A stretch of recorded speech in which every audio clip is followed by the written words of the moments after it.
Now, if you recall yesterday, outgoing Congressman Bob Corker and Jeff Flake had some very strong words for President Trump. Now, with both of the now retiring congressmen basically unloading on Trump respectively and how he is degrading democracy and he's hurting people. He's hurting America. Corker on CNN said, quote, "I think the things that are happening right now that are harmful to our nation, whether it's the breaking down of relationships we have around the world that have been useful to our nation. But I think at the end of the day, when his term is over, I think the debasing of our nation, the constant non-truth telling, just the name calling, I think the debasement of our nation will be what he'll be remembered for. And that's regrettable." Flake, later on, in his speech said, "We must never regard as normal the regular and casual undermining of our democratic norms and ideals. We must never meekly accept the daily sundering of our country, the personal attacks, the threats against principles, freedoms, and institution, the flagrant disregard for truth and decency, the reckless provocations, most often for the pettiest and most personal reasons, having nothing to whatsoever to do with the fortunes of the people that we have been elected to serve." So, man, I am standing up. I am serving the people, man. Strong words, right? Absolutely. Now, in theory, these guys are like, oh, we are standing up. We are paragons of virtue. We are sounding the alarm in the Republican Party against the dangers of Donald Trump and the breaking down of democracy. And we're just looking out for regular people. We're looking out for our constituents. That's in theory. In reality, these two people who consider Trump such a danger to the Republic just sided with him and the rest of the Republicans to screw you over. How? Jeff Flake, Bob Corker, and John McCain, by the way, those are three of Donald Trump's biggest critics, just got together with Donald Trump and voted to allow the banks to continue pushing arbitration agreements that massively benefit the banks and large corporations.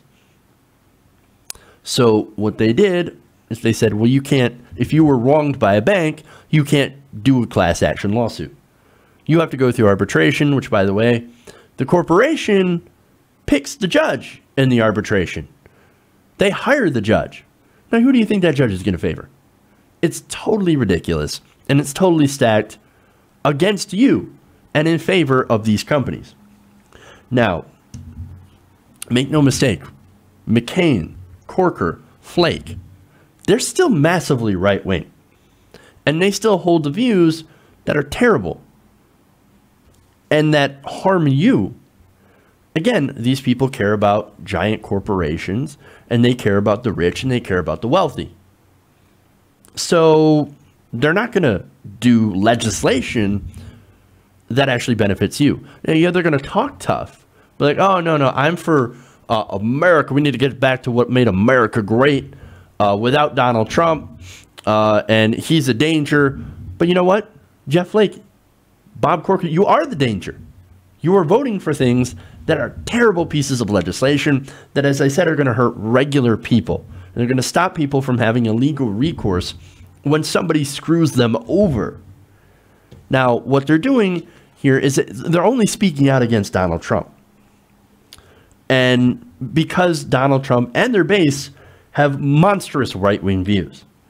Now, that base, by the way, and they're only speaking out because they won't get reelected.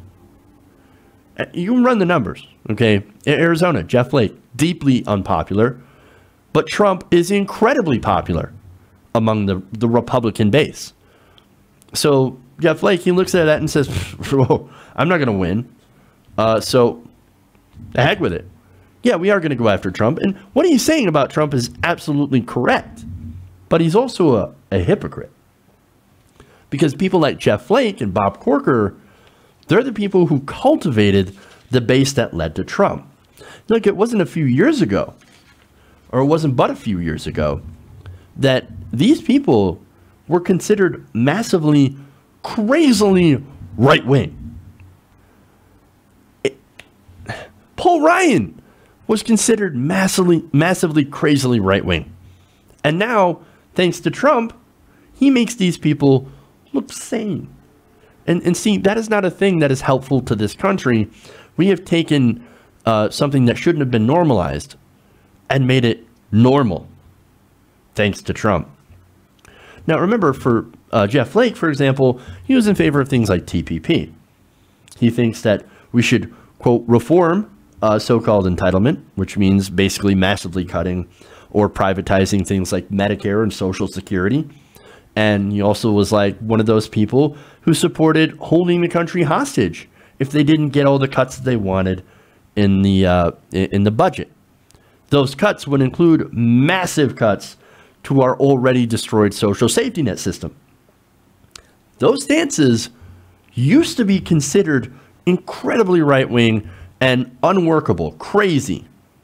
But now, because he doesn't quite hate Muslims and Mexicans as much as Donald Trump does, and doesn't pick fights with other Republicans, he is now being held by some liberals as a voice of reason.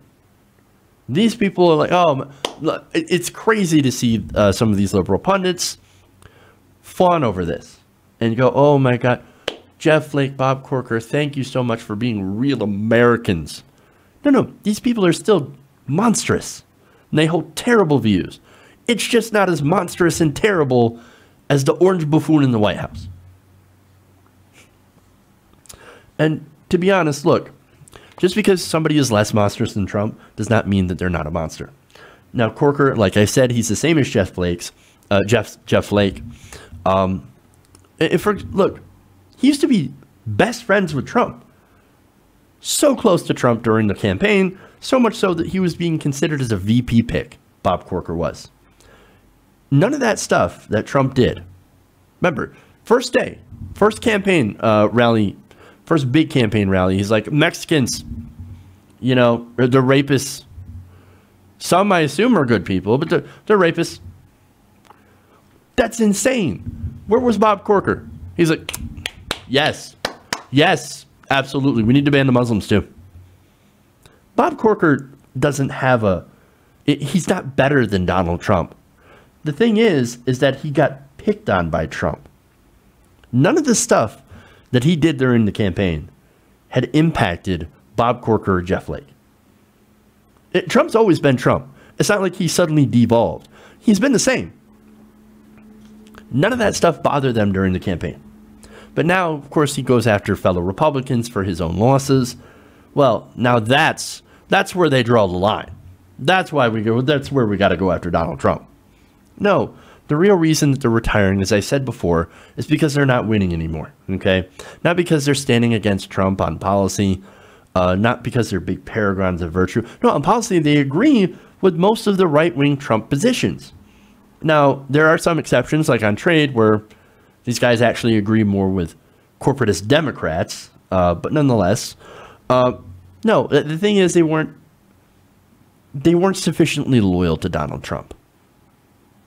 And if you don't bend the knee, then, well, Trump is going to come after you, and he's going to sick his horde on you. Because his voters are just as hateful and monstrous as Donald Trump is. Now, to be fair, Trump is not the cause of this. No.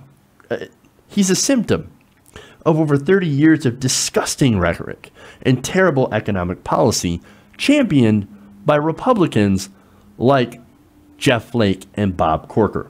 They helped create this monster, and now they have been consumed by it. Their careers are gone. Now, don't feel bad for these guys, of course. This vote to help gigantic banks and credit card companies likely just ensured them a job where they can make fat lobbying profits in the private sector. Now, for the rest of us, their votes and their hypocrisy will continue to harm all of us in the nation. Don't hold these guys up as some sort of virtuous fighters against Donald Trump just because Trump doesn't like them. They are monstrous people, and they always will be. They are not normal. So please, let's stop normalizing them. Hey everybody, thanks for watching this video. If you want to see more like this, please hit the subscribe button below. And if you want to support truly independent progressive media, please consider becoming a patron at patreon.com/TYTNation.